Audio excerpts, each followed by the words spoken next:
வாரிசு அரசியலுக்கு முற்றுப்புள்ளி வைக்கும் தேர்தலாக 2026ஆம் ஆண்டு தேர்தல் இருக்க வேண்டும்.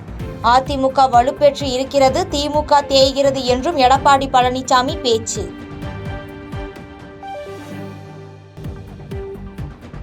அமைச்சர் செந்தில் பாலாஜிக்கு வழங்கிய ஜாமீனை ரத்து செய்ய கோரிய வழக்கை விரைந்து விசாரிக்க கோரிக்கை. வழக்கு இன்று பட்டியலில் இல்லாததை அடுத்து உச்சநீதிமன்றத்தில் இன்று முறையீடு. சென்னை ECR சாலையில் ஏற்படும் போக்குவரத்தை குறைக்க 11 கிலோமீட்டர் தூரம் உயர்மட்ட சாலை அமைக்க அதிகாரிகளுடன் அமைச்சர் ஏவாவேலு ஆய்வு.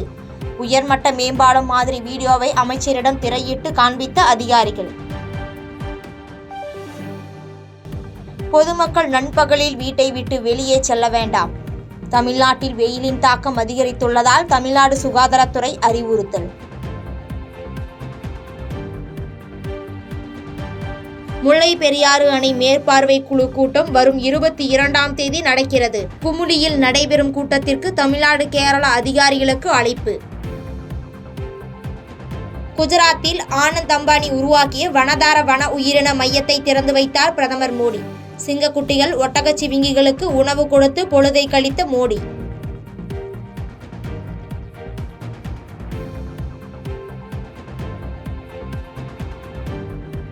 போப் பிரான்சிஸ் உடல்நிலையில் மீண்டும் பின்னடைவு.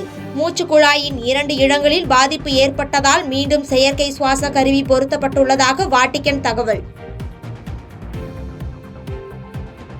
நெல்லை மாவட்டம் வள்ளியூரில் இறந்த தாயின் சடலத்தை தொட்டு வணங்கிவிட்டு தேர்வு எழுத சென்ற மாணவரை சுட்டிக்காட்டி முதலமைச்சர் நெகிழ்ச்சி.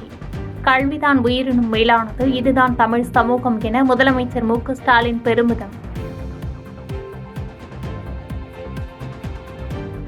தொகுதி மறுசீரமைப்பு விவகாரம் குறித்து விவாதிக்க நாளை அனைத்துக் கட்சி கூட்டம் நடைபெறவுள்ள நாமக்கல் கவிஞர் மாளிகையில் முதலமைச்சர் மு.க. ஸ்டாலின் நேரில் ஆய்வு. சேப்பாக்கம் திருவல்லிக்கேணி தொகுதியில் கட்டப்பட்ட முதலமைச்சர் சிறு விளையாட்டு அரங்கத்தை துணை முதலமைச்சர் உதயநிதி ஸ்டாலின் திறந்து வைத்தார். ரூபாய் 3 கோடி மதிப்பீட்டில் வரவேற்பு பகுதி, உடை மாற்றும் அறைகள், கழிப்பறை வசதிகளுடன் விளையாட்டு அரங்கம் திறப்பு. அன்பின் திருவுருவம் ஐயா வைகுண்டர் சென்ற வழி நடந்து மனிதம் காப்போம். ஐயா வைகுண்டரின் 193ஆம் ஆண்டு பிறந்த நாளையொட்டி முதலமைச்சர் மு.க. ஸ்டாலின் பதிவு. ஐயா வைகுண்டரின் 193ஆம் பிறந்த நாளையொட்டி முதலமைச்சர் மு.க. ஸ்டாலின் பதிவு. நாளை நடைபெறவுள்ள அனைத்துக் கட்சி கூட்டத்தில் தமிழக வெற்றிக் கழகம் சார்பில் அக்கட்சியின் பொதுச் செயலாளர் ஆனந்த் பங்கேற்கிறார்.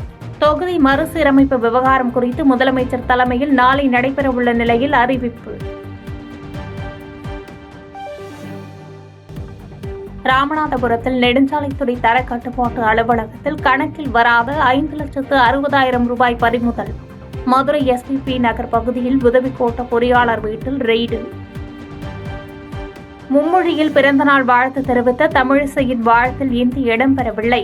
ஒரு மொழியை வலிந்து படிக்க வேண்டாம், தேவைக்காக கற்க வேண்டும் என்பதை தமிழிசை உறுதிப்படுத்தியுள்ளதாக முதலமைச்சர் சுட்டிக்காட்டல். எம்சாண்ட் உள்ளிட்ட கட்டுமான பொருட்களின் விலை உயர்வை கண்டித்து திருவாரூரில் உண்ணாவிரத போராட்டம். டெல்டா மாவட்டங்களைச் சேர்ந்த ஒப்பந்ததாரர்கள், பொறியாளர்கள், தொழிலாளர்கள் என ஆயிரக்கணக்கானோர் பங்கேற்பு.